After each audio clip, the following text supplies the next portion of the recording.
శుక్లాంబరధరం విష్ణుం శశివర్ణం చతుర్భుజం ప్రసన్నవదనం ధ్యాయేత్ సర్వవిఘ్నోపశాంతయేత్. వ్యాసాయ విష్ణురూపాయ వ్యాసరూపాయ విష్ణవే నమో వై బ్రహ్మనిధయే వాసిష్ఠాయ నమో నమః. విమలపటీ కమలకుటీ పుస్తకరుద్రాక్షసస్తహస్తపుటీ కామాక్షీ పక్ష్మలాక్షీ శృతిస్మృతిపురాణానాం ఆలయం కరుణాలయం నమామి భగవత్పాదశంకరం లోకశంకరం.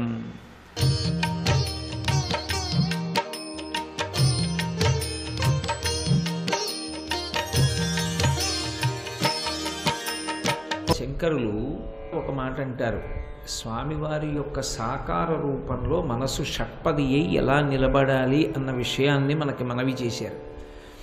వారు మనని అనుగ్రహించి ఆ శ్రీపతి యొక్క పాదముల యందు మనసు పంచేంద్రియములతో కూడి షట్పదమై వెళ్ళి నిలబడి ఆ పరమభక్తితో ఆయన పాదముల నుండి జాలువారేటటువంటి ఆనందామృతాన్ని గ్రోలవలసి ఉంటుంది అని, అది ఒకసారి చేసేది కాదు. పరిభోగ సచ్చిదానందే, సచ్చిదానంద స్వరూపుడైనటువంటి పరమాత్మ యొక్క పాదముల యందు ధ్యానము చెయ్యడము మొదలు పెడితే అది మళ్ళీ మళ్ళీ మళ్ళీ మళ్ళీ అనుభవించాలనేటటువంటి ఉత్సుకత తనంత తాను కల్పించగలిగినది. ఒకసారి అనుభవిస్తే ఇక మళ్ళీ ఏదో ప్రయత్నపూర్వకంగా మళ్ళీ సమయాన్ని నిర్ణయించుకుని అనుభవించడానికి ప్రయత్నం మనకక్కర్లేదు. మన మనసే ఉవ్విళ్ళూరుతుంది, మళ్ళీ ఎప్పుడు ధ్యానం చేద్దామా, ఎప్పుడు ఆ ఆనందం అనుభవిద్దామా అని ఉవ్విళ్ళూరుతుంది. అందుకే పరిమళ పరిభోగ సచ్చిదానందే, అది ఆ పాదములకు ఉన్నటువంటి గొప్పతనం. అందుకే ఆ పాదములు అరవిందములు. మనం వెంకటేశ్వర స్వామి వారి సుప్రభాతానికి సంబంధించిన ప్రపత్తిలో కూడా ఈ మాటలే వాడతారు. ఆనూపురార్చిత సుజాత సుగంధి పుష్ప సౌరభ్య నిర్భర సరోరుహ సౌమ్యవార్తాం అంటూ ఆనూపురార్చిత సుజాత సుగంధి పుష్ప అని మంచి సుగంధముతో కూడుకున్నటువంటి పద్మములు ఎంతవరకు అర్చన చేయబడి ఉంటాయి అంటే ఆనూపురార్చిత, ఆయన పాదములకు నూపురములు పెట్టబడి ఉంటాయి. అవి మీరు ఎప్పుడైనా వెంకటేశ్వర స్వామి వారి దర్శనానికి వెళ్ళినప్పుడు పరిశీలనాత్మకంగా చూస్తే కనపడుతుంది. ఏదో పాదం దగ్గర పెట్టి ఉండదు ఆ మంజీరం, లేదా మోకాలు దగ్గర కాదు, మోకాలికి పాదానికి మధ్యలో ఏటవాలుగా ఉంటుంది. ఇలా ఉండి ఇలా వెనక్కి పైకి తొడిగి ఉంటుంది, కిందకి మువ్వలు వేలాడుతుంటాయి. అటువంటి అందెలు తొడుక్కుని ఉంటాడు ఆయన. ఆ అందె ఒక్కొక్కటి ఇంత లావు ఉంటుంది, ఉండి దానికి మువ్వలు తొడిగి ఉంటాయి. అసలు అక్కడ నుంచి చూడాలి ఆ పాద సౌందర్యం ఎంత అద్భుతంగా ఉంటుందంటే అది వర్ణించడం సాధ్యం కాదు, అది అనుభవించాలంతే. అందుకే ఆయన తన పాదములను ఇలా చూపిస్తూ ఉంటాడు. ఆనూపురార్చిత సుజాత సుగంధి పుష్ప సౌరభ్య సౌరభకరౌ సమసన్నివేశౌ.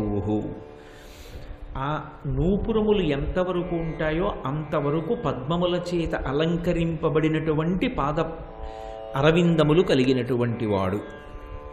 అవి సద్యో వికాసి సముదిత్వర సాంద్రనాగ సౌరభ్య నిర్భర సరోరుహ సామ్యవార్తాం సంయక్షు సాహస పదేషు విలేఖయంతౌ శ్రీవేంకటేశ చరణౌ శరణం ప్రపద్యే అంటాం. అప్పుడే అరవిరిసినటువంటి తామర పూల చేత అర్చింపబడినటువంటి పాదములు కలిగినటువంటి వాడు. ఆయన పాదములు అరవిందములు, ఆయన పాదములు అరవిందముల చేత అర్చింపబడి ఉంటాయి. అటువంటి శ్రీపతి పదారవిందే దాని యందు ఎవడు ధ్యానము చెయ్యడానికి అలవాటు పడి ఉన్నాడో వాడు ఒక్కసారి ఆ ప్రయత్నమునందు సిద్ధిని పొందితే చాలు, ఇక మళ్ళీ ప్రయత్నపూర్వకంగా చెయ్యక్కర్లేదు, ఇక మనసు అలవాటు పడిపోతుంది. రామకృష్ణ పరమహంస చెప్పినట్లుగా నల్లమందుకు అలవాటు పడినటువంటి నెమలి మళ్ళీ నల్లమందు తినడానికి వెంపర్లాడినట్టే ఒక్కసారి పరమేశ్వర పాదారవిందముల యందు ధ్యానం చెయ్యడం, పంచేంద్రియములు మనస్సు అనబడేటటువంటి షట్పదము వెళ్ళి ఆయన పాదముల యందు వ్రాలి అంబుజోదర దివ్యపాదారవింద చింతనామృతపాన విశేషమత్త చిత్తమై నిలబడగలిగినటువంటి స్థితిని పొందడానికి అలవాటు పడితే ఇక అసలు దాన్ని విడిచిపెట్టడానికి ఇష్టపడడు. మళ్ళీ మళ్ళీ మళ్ళీ మళ్ళీ ఆ భోగం అనుభవిస్తాడు. భోగము అంటే సుఖము. అసలు దాన్ని మించిన సుఖం, దాన్ని మించిన ఆనందం ఇక జగత్తులో వేరొకటి ఉండదు. ఎందుకు ఉండదు అంటే దానికి ఒక కారణం ఉంది. అది వినా మిగిలినవి భయకారకములు. అందుకే శంకరులు పక్కన ఒక మాట చెప్తున్నారు, భవ భయ ఖేద చిదే వందే అన్నారు. భవ అనేటటువంటి మాట పరమశివుడికి బాగా అన్వయం అవుతుంది. ఎందుకంటే అష్టమూర్తి తత్వంలో ఆయనకి భవుడు అని ఒక పేరు, సంసారమును కల్పించువాడు అని. భవ, భవం అంటే పుట్టినది అని. అది ఏదో స్వయంభూ కాదు, జ్యోతిర్లింగాలు ఉన్నట్లుగా స్వయంభూగా తనంత తాను వెలిసింది కాదు సంసారం. సంసారానికి ఒక మొదలు ఉంటుంది, సంసారానికి అంతం ఉంటుంది. ఇది బాగా పట్టుకోవలసి ఉంటుంది. ఆది అంతము ఉన్నది ఏది సత్యమైనది కాదు. అది కాలమునందు వచ్చి కాలమునందు వెళ్ళిపోతుంది. కానీ దాని యందు మగ్నుడైపోయినటువంటి వాడు మాయకి వశుడైపోయి పునర్జన్మకి హేతువుని కల్పించుకుంటాడు. నేను ఒక్క మాట చెప్తాను, మీరు బాగా పట్టుకుంటారు. పసితనంలో సంసారం ఏముంది? అసలు ఏమి లేదు. వాడికి అమ్మొక్కతే తెలుసు. వాడికి కావలసింది రక్షణ. వాడికి భయం వేసినప్పుడు ఒకసారి ఏడుస్తాడు అంతే. ఏడవడం వినా వాడికి అంతకన్నా అమ్మని పిలవడం కూడా చేత కాదు. కానీ ఆది ఒకటి ఉంటుంది సంసారానికి. అందుకే వివాహము అంటారు. విశిష్టమైనటువంటి పరమేశ్వరుణ్ణి పొందడానికి ఆశ్రమాన్ని సద్వినియోగం చేసుకుని ప్రయత్నం ఎవడు చేస్తాడో వాడి పట్ల సంసారము అనుగ్రహహేతు. అందుకే వివాహము. నేను నా భార్యని వివాహం చేసుకున్నాను అన్నాను అనుకోండి, దాని అర్థం ఏమిటంటే వి అంటే విశిష్టమైన అని. సంస్కృతంలో వి అన్న అక్షరం సమర్థించి మాట్లాడుతుంది, వ్యతిరేకంగానూ మాట్లాడుతుంది. విశేషంగా అన్నాను అనుకోండి, చాలా గొప్పది అని. విధవ అన్నాను అనుకోండి, భర్త లేనిది, వ్యతిరేకంగానూ మాట్లాడుతుంది వి. ఇక్కడ వివాహము, వి అంటే విశేషమైనది. ఏది? భగవంతుడు. ఆయన్ని పొందడానికి సంసారం పనికొస్తుంది. దాని గురించి అసలు సరైన అవగాహన ఉన్నవాడైతే భార్య వేలు పట్టుకుని గృహస్థాశ్రమంలో తరిస్తాడు. ఎలా? నారాయణుడు అతిథి రూపంలో ఇంటికి వచ్చాడు. నువ్వు పెట్టినటువంటి ఓ 2 పళ్ళ ముక్కలు నువ్వు వాళ్ళతో ప్రశాంతంగా ఒక్క నిమిషం మాట్లాడడం, లేదా నువ్వు భార్యతో కలిసి చేసేటటువంటి యజ్ఞయాగాది క్రతువులు అపారమైనటువంటి పుణ్యమునకు హేతువులు. మెల్లిమెల్లిగా భోగం అనుభవించి కామము భార్యను ఉంచుకుని ధర్మంతో ముడివేసి ఒక వయసు వచ్చిన తరువాత ఈ సుఖాలు సుఖాలా అన్న మాట అనగలుగుతాడు. అది పండినటువంటి వైరాగ్యం. అసలు ధర్మంతో ముడివేసి కామాన్ని అనుభవించకపోతే ఏమవుతుందంటే ఇంద్రియములు చాలా బలవత్తరములు, అదును చూసి కాటు వేసేస్తే జారి పడిపోతాడు. ఇంద్రియాని బలిష్టాని నన్ను యుక్తాని మానవ అపక్వస్య ప్రకుర్వంతి వికారాం స్థాననేకశః. ధర్మంతో ముడివేసి వాటిని పోషించకపోతే అవి తిరగబడి సమయం చూసి కాటేస్తాయి. అలా కానీ కాటేశాయా, ఎంత పైకెక్కుదాం అనుకున్నాడో అంత కిందకి జారి పడిపోతాడు. అందుకే వివాహము భార్యాసహితుడై తరించవచ్చు. భార్యాసహితులై తరించిన వాళ్ళు ఎంతమంది ఉన్నారు? ఒకళ్ళ ఇద్దరా? అసలు ఉదాహరణలు చెప్పడం సాధ్యం కాదు. అంతమంది ఋషులందరూ భార్యాసహితులు గారు. కాబట్టి సంసారమునందుండి వివాహము చేసుకుని తరించిన వాళ్ళు ఉన్నారు. అదే వివాహ వ్యవస్థని దుర్వినియోగం చేసుకుని అది నిరంతరము కామలంపటం అంటే నేను అస్తమానం ఏదో స్త్రీ పురుష కామ సంబంధంగా మాట్లాడుతున్నాను అనుకోకండి. కామం అంటే కోరిక అని నా ఉద్దేశ్యం. అదే పనిగా ఇంకా కోరికలకి అంతం లేనటువంటి స్థితిలోకి వెళ్ళిపోయాడు అనుకోండి. ఇంకా సంసారంలో ఉన్నది ఎందుకు అంటే ఇంకా అదే పని. ఇంకా 24 గంటలు కోరికలు ఒకటే ఉంచుకున్నాడు అనుకోండి. అతనికి అది తప్పు కాకపోవచ్చు, కానీ నేను ఏ కోణంలో మాట్లాడుతున్నానంటే జీవుడు పాడైపోవట్లా. జీవుడి అభ్యున్నతి ఎక్కడుంది? ఈ సంసారమునకు అంతం ఒకటి ఉంటుంది, అది చాలా చమత్కారంగా ఉంటుంది. అంతం సంసారం అంటే ఏంటంటే అనుబంధాలే. అవి వద్దు అని శాస్త్రాలు చెప్పలేదు. నేను మీకు మొదటి రోజు ప్రసంగంలో చెప్పా, ఈశ్వరానుగ్రహంగా అన్న మాట పక్కన జోడించుకోవాలి. ఈశ్వరానుగ్రహంగా మంచి శిష్యుడు, ఈశ్వరానుగ్రహంగా మంచి స్నేహితుడు, ఈశ్వరానుగ్రహంగా మంచి భార్య, ఈశ్వరానుగ్రహంగా బిడ్డలు. అలా భావించకపోతే ఏమైపోతుందంటే ఇవన్నీ పరమసత్యాలనుకుని వీళ్ళందరినీ నువ్వే ఉద్ధరించాలి అనుకుని కర్తవ్యతా దృష్టి విడిచిపెట్టేసి నేను చెయ్యవలసింది చేస్తున్నానంతవరకు అని కాకుండా ఇక మనవలు మునిమనవలు ఎంతమంది అయినా 21 తరాల వరకు నేనే సంపాదించి పెట్టేయాలని వెంపర్లా ఆడిపోయి తిరిగితే ఏదో ఒక రోజు వస్తుంది కదా, మరి మధ్యలోకం అన్న తర్వాత శరీరం విడిచిపెట్టాలి. ఏదో ఒక క్షణం హఠాత్తుగా వస్తుంది. వచ్చినప్పుడు ప్రాణోత్క్రమణం అయిపోతుంది. అయిపోయిన తర్వాత ఆ వ్యక్తి అక్కడ పడుకున్నాడు అనుకోండి, ఇక ఏ పేరు పెట్టి ఆ వ్యక్తిని పిలవండి, పలకడు. అన్నయ్య అనండి, తమ్ముడు వచ్చి ప్రతిస్పందించాడు. తమ్ముడా అని అన్నగారు రానివ్వండి, ప్రతిస్పందించాడు. నాన్నగారు అని కొడుకు అననివ్వండి, ప్రతిస్పందించాడు. ఏమండి అని భార్య అననివ్వండి, ప్రతిస్పందించాడు. ఏరా అని స్నేహితుడు అననివ్వండి, ప్రతిస్పందించాడు. గురువుగారు అని శిష్యుడు రానివ్వండి, ప్రతిస్పందించాడు. ఊపిరి ఒక్కదానితో సంసారం కూడా వెళ్ళిపోయింది. ఆ ఊపిరి ఆగిపోయింది. ఎన్ని అనుబంధాలని అనుకున్నామో అన్నీ తెగిపోయింది. ఇక దానికి ఏం సంబంధం లేదు. ఇంకా అది శవం. పోనది ఉంటుందా, దాన్ని దహించేస్తారు తీసుకెళ్ళి. అప్పుడు నిలబడిపోయేవాడు ఎవరంటే జీవుడు ఒక్కడే. ఈ అనుబంధాలు వాడిని ఏం చేశాయి అంటే, ఇది శంకరుల ప్రతిపాదన. భవభయఖేద. భవమంటే సంసారము, సంసారమునందు భయమున్నది. కేవలము రక్షణ మాత్రమే కాదు, భయం ఎందుకుంటుంది అంటే ఎక్కడ విపరీతమైన ప్రీతి పెంచుకుంటామో ఆ వస్తువు జారిపోతుందేమో అన్న భయం ఉంటుంది. అది సహజం కదూ. చాలా ప్రీతి మనవడంటే, వాడు 1 గంట ఆలస్యంగా వచ్చాడు అనుకోండి, ఏమిటి 7 అయ్యేప్పటికి వచ్చేవాడు, 7:15 అయిపోయింది, 7:30 అయిపోయింది, వీడు సైకిల్ స్పీడ్గా తొక్కుకొస్తుంటాడు, ఏం అవ్వలేదు కదా అంటే ఏమైంది? ప్రీతి ఎక్కడుందో అక్కడ భయం పెరుగుతూ ఉంటుంది. అసలు యథార్థమునకు సుఖము అన్న రూపానికి వెనకాతల నీడగా ఏది ఉంటుందంటే భయం ఉంటుంది.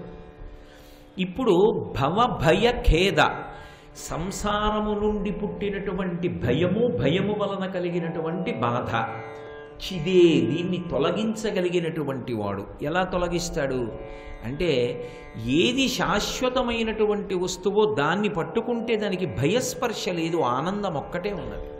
అది సుఖము కాదు, ఆనందం. అదొక్కటి మీరు పట్టుకున్నారనుకోండి, మీకు ఏది ఎంతకాలం ఉండాలో దాన్ని ఉంచడం ఆయనకొచ్చు. నేను అన్న మాట మీరు పట్టుకున్నారో లేదో, వస్తువుని వస్తువుగా పట్టుకున్నారనుకోండి, మీరు పట్టుకున్నారు కాబట్టి వస్తువు మిగులుతుందన్న నమ్మకమే ఉండదు. నేను ఎంతో ప్రేమించానండి అన్న మాట మళ్ళీ మీరు జాగ్రత్తగా అర్థం చేసుకోవాలి. ప్రేమించారండి అంటే నేను సినిమా ప్రేమల గురించి మాట్లాడలేదు. ప్రేమ అన్న మాటకు అర్థం ఏమిటంటే, ప్రతిఫలమును అపేక్షించని దానిని ప్రేమ అంటారు శాస్త్రంలో. ప్రతిఫలాన్ని అపేక్షించారనుకోండి, కామించాడనాలి, ప్రేమించాడనకూడదు. ఒక్క మాట ఒకదాన్ని వాడవలసిన దాన్ని ఇంకొకలా వాడితే జాతి భ్రష్టు పడుతుంది. ప్రేమించుట అన్నది ఎక్కడుంటుందంటే తల్లి దగ్గర ఉంటుంది, తండ్రి దగ్గర ఉంటుంది, గురువు దగ్గర ఉంటుంది. ఎందుకుంటుంది అంటే వాళ్ళు ఏం ప్రతిఫలం అపేక్షించరు. అమ్మ బిడ్డని కంది, ఏం కోరుకుంటుంది? అమ్మ ఏం కోరుకోదు, వాడు వృద్ధిలోకి రావాలని కోరుకుంటుంది. నేను ఎక్కడో పేపర్లో చదివాను, బతికున్న అమ్మకి కాళ్ళు కట్టేసి పట్టెడు అన్నం పెట్టకుండా ఎవరో తీసుకెళ్ళి ఆవిడ్ని ఒక కాలవలో పడేశారట. ఎవరో తెల్లవారుజామున చూసి మెల్లిగా బయటికి తీసి కట్లిప్పి వైద్యశాలకి తీసుకెళ్తే ఆవిడికి ఓపికొచ్చి మాట్లాడగానే ఆవిడ అన్న మొదటి మాట ఏమిటంటే, పోన్లే నాయన, పట్టెడు అన్నం పెట్టడం వాడికి బరువు అయిపోయింది, ఫలానా వాడు నా కొడుకు, వాడిని ఏం అనకండి నాయన అంది. అది అమ్మ అంటే.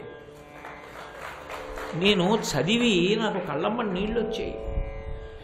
అమ్మ అంటే ప్రతిఫలాన్ని కోరదు, కొవ్వొత్తిలా కరిగిపోతుంది అంతే. ఆవిడ బిడ్డల క్షేమాన్ని కోరుతుంది, అది ప్రేమ. ప్రతిఫలాన్ని అడగకపోతే ప్రేమించాడనాలి. తండ్రి ఆయన ఏం కోరుకుంటాడు? బిడ్డలు బాగుంటే చాలు. అందుకని తండ్రి ప్రేమ, గురువుగారిది ప్రేమ. గురువుగారు ఏం కోరుకుంటాడు? శిష్యుడు వృద్ధిలోకి రావాలని కోరుకుంటాడు. అంతేగాని శిష్యుడికి వచ్చిన ఐశ్వర్యంలో నాకు వాటా పట్టుకొచ్చి ఇక్కడ పెట్టాలని కోరుకుంటాడా? ఏం అడగడు. వాడు వృద్ధిలోకి రావాలంటాడు. అందుకని గురువుది ప్రేమ. ఓ ఆడపిల్ల అందంగా పుట్టింది, అందంగా పుట్టిన పిల్లని చూసి నువ్వే వెర్రెక్కిపోతే మరి కన్న తల్లిదండ్రులకి ఎన్ని కోరికలు ఉంటాయి? ఓ సమర్థుడికి ఇచ్చి కన్యాదానం చెయ్యాలి, ఆ పిల్ల సంతోషంగా ఉండాలని వాళ్ళు ఎంత కోరుకుంటారు. నీ కంటికి నదరగా కనపడిందని నువ్వు ప్రేమించావా కామించావా? నీకే దక్కాలని కోరుకుంటున్నావంటే అది విషంతో కూడిన ఆలోచన. అది ప్రేమించడం కాదు, కామించడం. కామించిన చోట ప్రేమించాడని రాస్తే ఏమవుతుంది? అసలు ప్రేమకి కామానికి తేడా తెలియదు. అప్పుడు ప్రేమించిన వాడెవడు, కామించిన వాడెవడు తేడా తెలియకుండా పోతాడు. ప్రేమించాడని రాస్తుంటారు. ప్రేమించడం ఏమిటి? కామించడం. నాకే కావాలన్న కోరిక ఉంటే అది వ్యగ్రతని పొందుతుంది, పాషాణం చేస్తుంది మనిషిని. ప్రేమించినది నిజమైతే కరిగిపోతుంది, అది దయాగుణంతో ఉంటుంది. అది నాకు దక్కాలని కోరడు, అది వృద్ధిలోకి రావాలని కోరుతాడు. అది ప్రేమ. అది నాకు తప్ప ఇతరులకు దక్కకూడదు, నేనే అనుభవించాలి, అది కామం. ఆ బుద్ధి ఉన్నవాడు ప్రేమించాడనకూడదు, ఆమె నాకు భార్య అయిపోవాలి, నేను ఆమెని భోగించాలి, ఆమె నాకు పిల్లల్ని కనాలి, ఆమె నాతోనే ఉండాలంటే నీకు కామం ఉంది. నువ్వు ప్రేమించడం ఎక్కడుంది? కామించావు, ప్రేమించలేదు. శాస్త్రంలో ప్రేమించడానికి కామించడానికి హస్తిమశకాంతర భేదం ఉంటుంది. కాబట్టి ఎక్కడ ప్రేమ ఉంటుందో అక్కడ ప్రేమించి మనం వస్తువుని నిలబెట్టడం సాధ్యం కాదు. కానీ ఈశ్వరుడి పాదాలు గట్టిగా పట్టుకున్నాం అనుకోండి, ఈశ్వరుడు రక్షించగలడు, ఆయన భయాన్ని తొలగించగలడు. నేను ఇక్కడ కూర్చున్నాను, కానీ నా బిడ్డలు ఎక్కడో ఉన్నారు. నేను ఇక్కడ కూర్చుని నా బిడ్డలకి ఆపద ఏమైనా వస్తే కాపాడగలనా? కానీ నేను ఈశ్వరుడి పాదాలు పట్టుకుంటే ఆయన కాపాడతాడు. వాళ్ళు ఎక్కడున్నా. ఎందుకు కాపాడాలి?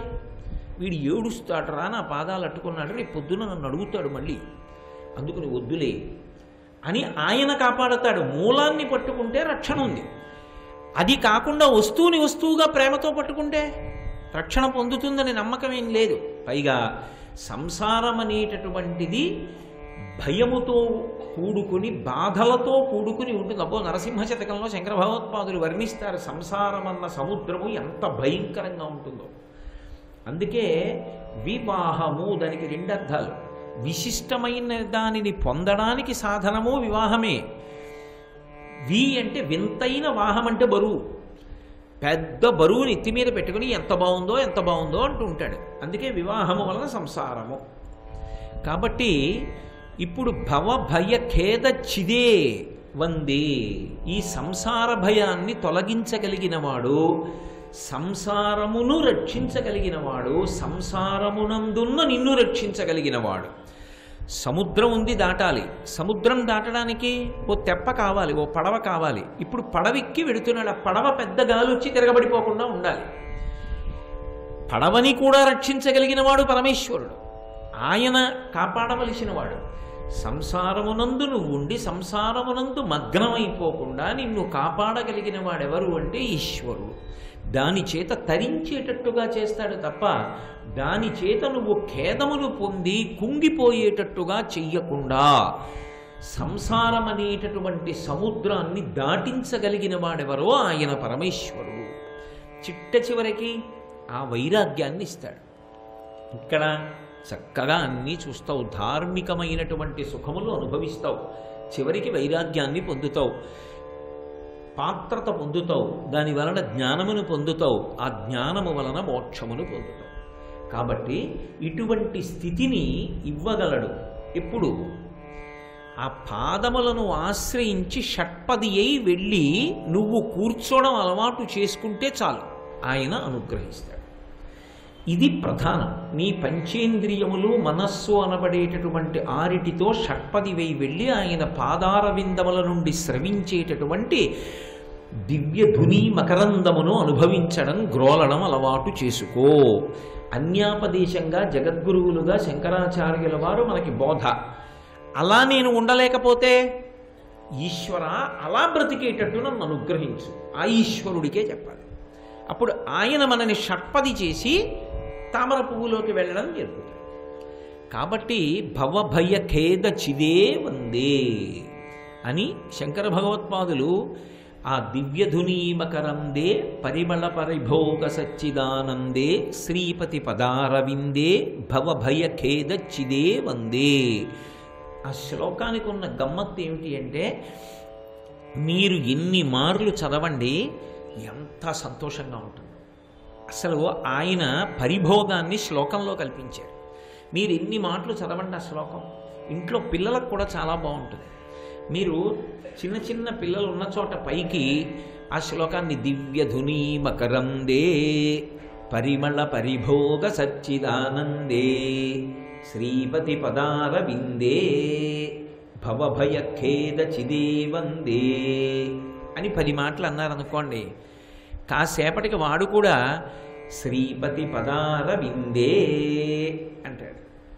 అది చాలా తొందరగా ఒకరి నాలుక మించి ఇంకొకరి నాలుక మీద వెళ్ళిపోవడానికి వీలైనటువంటి శబ్ద సమాహార స్వరూపంగా శంకర భగవత్పాదులు రచించిచ్చారు. అందులోనే ధ్యానం చేయించారు. 3వ పాదం దగ్గరికి వెళ్ళకపోతే కుదరక ఎలా ధ్యానంగా మారుతుంది అన్న విశేషాన్ని. కాబట్టి అంత అద్భుతమైనటువంటి శ్లోకం. అందుకని ఆ చివరి మాటలో దాని వలన మనం పొందేటటువంటి గొప్ప ప్రయోజనాన్ని శంకరులు ఆవిష్కరించారు. తరువాతి శ్లోకంలో ఇది కొంచెం జాగ్రత్తగా అర్థం చేసుకోవలసిన శ్లోకం. నేను మీతో మనవి చేశాను కదా, మిగిలిన ప్రార్థనల్లా ఏదో అదే పనిగా పోగొట్టడం, అదే పనిగా అడగడం ఉండదు. షట్పదిలో ఏ శ్లోకానికి ఆ శ్లోకమే ఒక పరమాద్భుతం. పైకి ప్రార్థన, లోపల అసలు అర్థమై చేస్తే అదే మెట్లెక్కించేస్తుంది. సర్వం శ్రీ ఉమామహేశ్వర పరబ్రహ్మార్పణమస్తు. స్వస్తి.